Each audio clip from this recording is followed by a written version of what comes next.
situation donc anormale avec ces différentes températures. Ali Avjday, est-ce que du coup c'est un risque pour notre santé, ces températures très élevées? Alors oui, je peux faire un petit topo général pour dire d'abord ce que c'est que d'avoir un coup de chaleur, un coup de soleil, et puis un coup de chaud aussi, tout simplement. Alors, faut pas.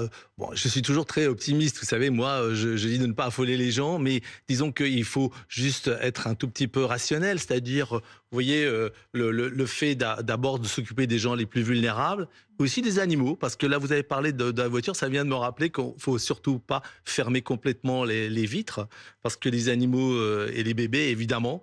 Nous, on a un turnover des bébés, par exemple, vous savez, de 48 heures. C'est l'eau qu'ils boivent, et ça va sortir dans les 48 heures. Alors que les adultes, c'est 7 jours. Donc, vous imaginez, c'est très, très rapide pour les bébés. Donc, il faut vraiment s'en occuper. Une déshydratation, comme les diarrhées, ils le savent. Mais En à tout partir cas, de quel moment justement on est touché par ce coup de chaud? Quand on est alors, un peu étourdi, quand on a trop oui, soif? oui, alors c'est les malaises, effectivement, les maux de tête, et puis après, si la température augmente, là, ça devient un peu dangereux. Il faut alerter des personnes âgées qui sont seules, par exemple, donc passer des coups de fil aussi pour ça. Mais donc des choses très simples, je l'avais déjà dit sur une autre chaîne, enfin, je pense que c'était, vous voyez, de boire et de se couvrir. Vous êtes J'ai équipé. amené mon Vous Panama avez pour faire apporté votre petit chapeau. un peu plus moins officiel, disons, que Monsieur Météo, qui aurait pu d'ailleurs le porter. Et d'ailleurs, Je vais y vos penser. journalistes aussi.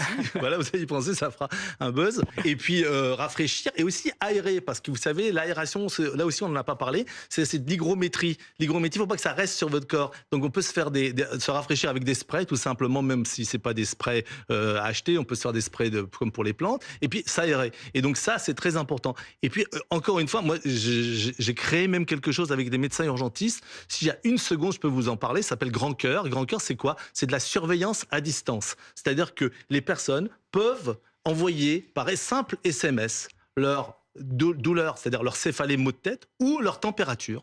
Et on peut répondre automatiquement, simple SMS, c'est pas une application. D'habitude, c'était payant, nous le faisons gratuitement pour les canicules, pour aider les gens, et c'est tout à fait normal que ça soit gratuit. Et donc, Grand Cœur, c'est une application très simple, c'est-à-dire c'est même pas une application, c'est vous devez juste envoyer par un numéro de téléphone, et automatiquement, cela répond. Ça fait partie même du plan canicule, c'est-à-dire d'alerter, et donc on peut aider les mairies, on peut aider on peut éviter qu'il y ait trop de monde aux urgences aussi, parce que n'oubliez pas que le fait d'avoir des coups de chaleur, les gens, au mois d'août, ils vont aux urgences. Donc diminuer un tout petit peu cette réhospitalisation, ces passages aux urgences, et surtout pouvoir peut-être sauver même une vie ou aider quelqu'un, ça peut valoir le coup. C'est essentiel de le rappeler. Dimitri Carbonel, un mot sur le contexte.